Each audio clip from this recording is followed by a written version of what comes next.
아마도 오랫동안 잉글랜드 축구 팬들은 이토록 충격적인 코너킥 장면을 본 적이 없을 것입니다. 프리미어리그 24라운드 브렌트퍼드와 토트넘 호스퍼의 경기에서 전반 29분 손흥민이 믿기 힘든 괴짜 코너킥을 시도했습니다. 이 한 번의 킥이 브렌트퍼드 골키퍼와 수비진의 조직을 완전히 무너뜨리며 결국 뼈아픈 자책골로 이어졌습니다.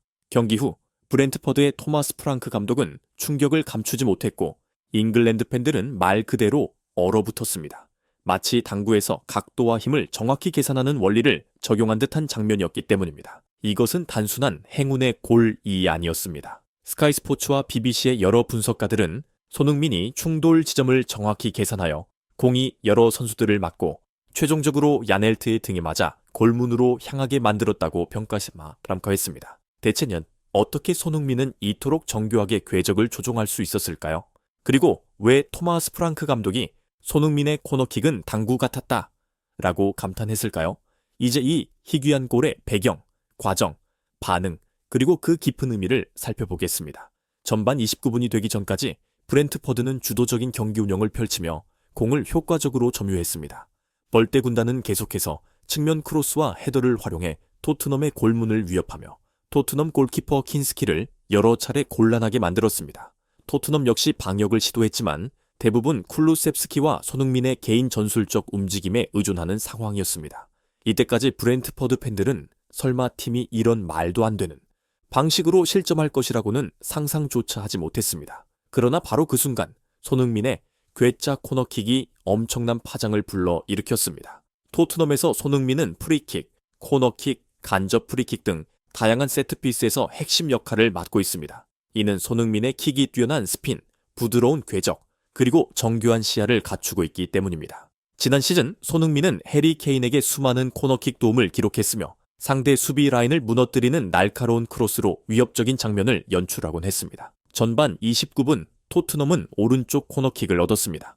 손흥민은 키커로 나서기 전 브렌트퍼드의 촘촘한 버스 수비 배치를 살펴보았습니다. 그리고 그는 즉흥적으로 치밀한 전략을 구상했습니다. 공을 교묘한 스핀과 함께 낮게 차서 오히려 브렌트퍼드 수비진이 밀집한 지역을 공략하는 것이었습니다. 손흥민의 코너킥은 순식간에 이루어졌습니다. 슬로우 모션으로 보면 그는 공을 살짝 비스듬히 놓고 오른발을 쓸어 차는 듯한 움직임으로 강한 회전을 주었습니다.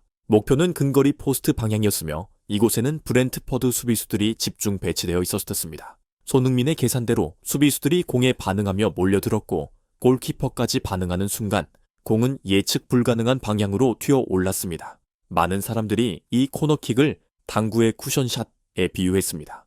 공은 먼저 브렌트퍼드의 수비수 아예르 혹은 다른 선수에게 맞고 골키퍼 발디마르손을 스쳐 지나가더니 결국 뒤쪽에 있던 야넬트의 등에 맞아 골문으로 빨려 들어갔습니다. 마치 당구공이 여러 쿠션을 맞고 다른 공을 건드린 뒤 정확히 포켓에 들어가는 것과 같은 원리였습니다. 야넬트는 그 순간 완전히 무력했다. 그는 공을 피하거나 걷어낼 틈도 없이 공이 천천히 골문 안으로 굴러가는 것을 지켜볼 수밖에 없었다. 굿디슨 파크 전체가 탄성을 내뱉었고 결국 0대1 토트넘 선제골이 기록되었다. 정말 당구 같은 장면이었어요. 경기 후 해설자 게리 네빌은 재치 있게 말했다. 손흥민이 분명히 공이 궤적을 계산하고 좁은 각도를 활용했어요. 브렌트퍼드 선수들은 순간적으로 혼란에 빠졌고 결국 골은 당구의 명수 손흥민의 손에서 탄생했습니다. 브렌트퍼드의 토마스 프랑크 감독은 평소 냉정한 성격으로 유명하지만 경기 후 솔직하게 털어놓았다. 정말 충격적이었습니다. 이렇게까지 계산된 코너킥은 본 적이 없어요. 손흥민은 마치 당구를 치듯 공을 여기저기 맞추며 최종적으로 골로 연결시켰어요. 물론 우리 수비진이 실수를 저질렀지만 손흥민의 능력 자체가 뛰어났습니다. 덴마크 출신의 프랑크 감독은 이를 올 시즌 브렌트퍼드가 허용한 가장 아쉬운 실점마이라고 언급했다. 골키퍼 발디마르손과 수비수들의 의사소통 부족을 지적하면서도 손흥민에 대해서는 그는 정말 특별한 선수 라고 감탄을 표했다. 경기가 열린 지텍 커뮤니티 스타디움은 골이 터진 순간 몇 초간 숨막히는 정적이 흘렀다. 많은 관중들은 공이 어떻게 골문으로 들어갔는지조차 이해하지 못했다. 공이 여러 번 굴절된 탓에 직접적인 슈팅이 아니었고 두세 번 수비수를 맞고 들어가는 보기 드문 장면이었다. 이후 슬로모션 리플레이를 보고 나서야 브렌트퍼드 팬들은 이해할 수 있었다. 우리 팀이 자책골을 넣었네. 그런데 손흥민이 그걸 유도한 거야. 소셜미디어에서도 팬들의 반응이 뜨거웠다. 브렌트퍼드 팬들은 아사 이런 코너킥 본 적 없다. 손흥민에게 완전히 당했다. 며 당혹스러워했고, 반면 토트넘 팬들은 이것이 손 매직이다. 브렌트퍼드든 누구든 무너질 수밖에 없지. 라며 환호했다. 일부 해설자들은 브렌트퍼드의 자책골처럼 보인다 고 평가했지만 자세히 분석해보면 손흥민의 코너킥은 결코 우연이 아니었다. 그는 고의적으로 강한 회전을 걸어 공이 궤적을 복잡하게 만들었고 공이 수비진이 몰려있는 곳에 떨어지도록 유도했다. 그 결과 골키퍼마저 판단을 내리기 어려운 상황이 만들어졌다. 전술적인 관점에서 보면 손흥민은 이제 당구의 원리, 마사를 그대로 적용한 셈이다. 그는 단순히 먼 포스트를 향해 안전하게 올리는 것이 아니라 의도적으로 여러 충돌을 만들어내면서 수비진을 교란했다. 스카이 스포츠의 헨리는 이를 다음과 같이 분석했다. 핵심은 손흥민이 각도와 속도를 정확하게 계산할 수 있다는 점이에요. 이 골은 손흥민이 골키퍼의 위치를 읽고 수비수를 덫에 빠뜨리는 능력을 보여줍니다. 물론 운도 따라야 하지만 이 골의 80%는 손흥민의 영리함에서 나온 것이죠. 우리는 가끔 올림피코 골, 코너킥이 직접 골로 연결되는 장면을 볼 수 있다. 그러나 손흥민의 골은 단순한 올림피코보다 더 복잡한 과정이었다. 그는 직접 넣지 않았지만 세밀한 설계를 통한 유도골을 만들어냈다. 결국 직접이든 간접이든 이 골에는 손흥민의 결정적인 흔적이 남았다. 현재 토트넘에서 손흥민은 여전히 가장 강력한 중심축이다. 브렌트퍼드는 이 실점 이후 급격히 흔들렸다. 방역을 시도했지만 조직력이 눈에 띄게 흐트러졌고 토트넘은 상승세를 타며 더욱 자신감 있게 역습을 펼쳤다.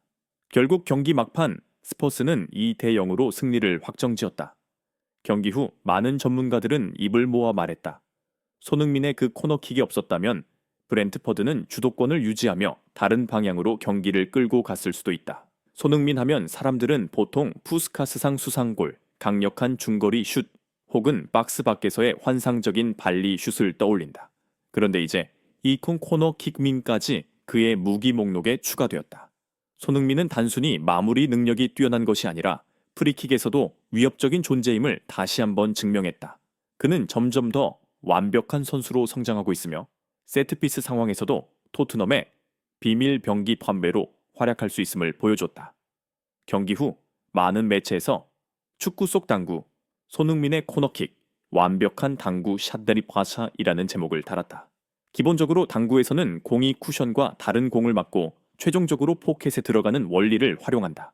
손흥민 역시 미리 궤적을 계산 혹은 머릿속에서 그려보며 밀집 지역을 공략해 연쇄 충돌을 유도했다. 전직 골키퍼 출신 해설자 수네스는 유쾌하게 말했다. 손흥민은 몰래 당구 레슨 영상을 본 게 틀림없어요. 그냥 축구만 연습해서 저런 코너킥이 나올 수는 없습니다. 계산 능력이 엄청납니다. 일부 매체들은 아르센 벵거 전 감독의 발언을 다시 소환했다. 손흥민은 축구 지능이 매우 높은 선수다. 벵거는 이전에 카이 하베르츠의 대체자로 손흥민을 언급한 바 있으며 심지어 아스널이 손흥민을 영입해야 우승할 수 있다.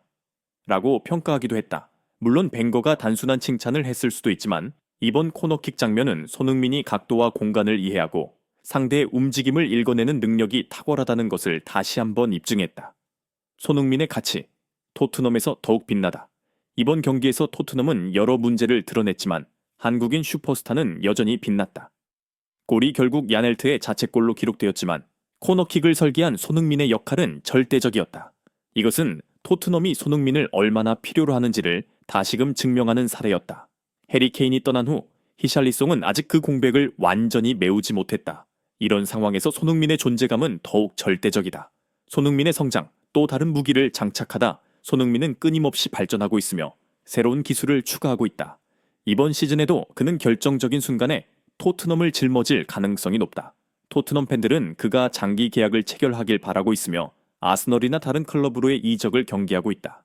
특히 벵거의 발언이 다시 회자되면서 손흥민이 내 토트넘의 심장 앞3번임을 다시 확인하는 계기가 되었다. 축구와 당구, 같은 원리? 이 장면은 다시금 우리에게 축구도 각도와 힘의 계산이 중요한 스포츠임을 상기시켜준다.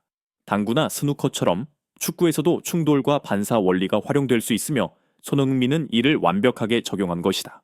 물론 어느 정도 운도 따랐겠지만 핵심은 반사, 충돌, 득점이라는 원리를 손흥민이 전략적으로 활용했다는 점이다.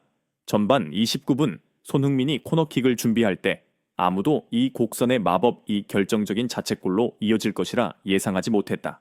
하지만 손흥민의 오른발과 브렌트퍼드 수비진의 혼란이 결합되면서 결국 토트넘이 선제골을 만들어냈다. 토마스 프랑크 감독은 경기 후 고개를 저으며 인정할 수밖에 없었다. 정말 이상한 실점이었어요. 마치 당구의 쿠션샷처럼 공이 튀어서 그대로 골로 들어갔습니다. 브렌트퍼드 팬들은 침묵했고 심지어 아스널 팬들 스퍼스를 싫어하지만 손흥민의 천재성 한 대를 인정해야만 했다. 경기 영상을 다시 보면 손흥민이 강한 스핀을 넣어 공을 복잡한 궤적으로 보냈으며 이를 브렌트퍼드 수비진이 처리하지 못했다. 결국 공은 여러 차례 굴절된 후 야넬트의 등에 맞고 골망을 흔들었다. 이번 장면은 다시 한번 손흥민의 명성을 더욱 공고히 했다. 아시아 선수로서 그는 프리미어리그에서 전술적 이해력과 기술로 정상급 선수들과 어깨를 나란히 하고 있다. 그리고 이번 당구 같은 코너킥은 축구도 결국 각도와 힘의 스포츠라는 점을 증명하는 상징적인 장면이 되었다. 이 원리를 이해하는 사람이 결국 승리한다. 손흥민은 이를 이해했고 토트넘이 득점했고 브렌트퍼드는 아쉬움을 삼켜야 했다. 결국 손흥민이 축구와 당구가 같은 원리를 가진 스포츠임을 증명했다. 농담처럼 들릴지 모르지만 이번 골의 흐름을 그대로 묘사한 정확한 표현이다. 처음에는 별거 아닌 것처럼 보였던 코너킥이 경기의 흐름을 완전히 뒤집었고 토트넘은 결국 이 대0 승리를 확정지었다. 경기 후 사람들은 오직 한 가지를 인정할 수밖에 없었다. 손흥민, 그는 축구장에서 당구를 칠 줄 아는 선수다. 그리고 한 가지 분명한 사실은 손흥민은 또다시 프리미어리그 역사에 특별한 발자취를 남겼다는 것이다.